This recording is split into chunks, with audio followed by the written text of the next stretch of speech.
One question I am asked fairly often is, how do you explain such minor sentences for very serious sex offenders?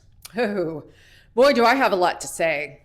Where I would like to start on that was, first of all, let's start talking about the Jesse Mack Butler case out of Oklahoma. This is a prime example of the kind of case that, once completed, stirs outrage in the public. And I want to talk about the role that your elected district attorney plays in the course of everyday human affairs. And let me just say that your elected district attorney is probably the most important elected official that a county can elect in the state of Texas or anywhere else. Your elected district attorney has jurisdiction to decide whether to prosecute, whether to present for indictment any crime that's not a traffic ticket or a Class C assault.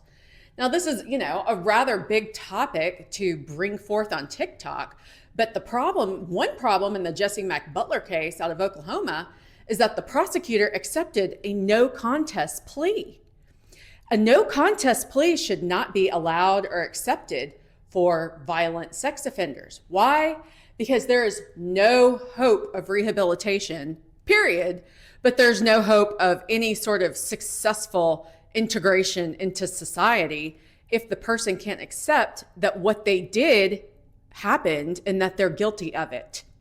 Sex offenders refuse to admit what they did. They refuse to say that they committed the crime.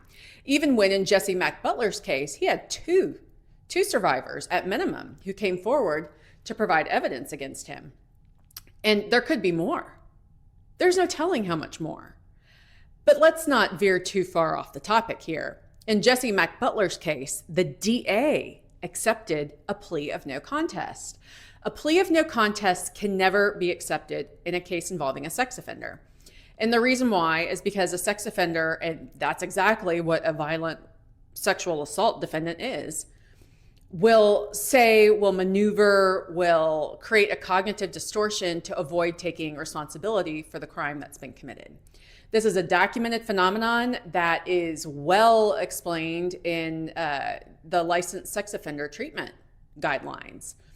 And, whether or not the perpetrator is still denying that they committed the crime is a huge risk factor in whether or not they're going to continue to perpetrate crimes.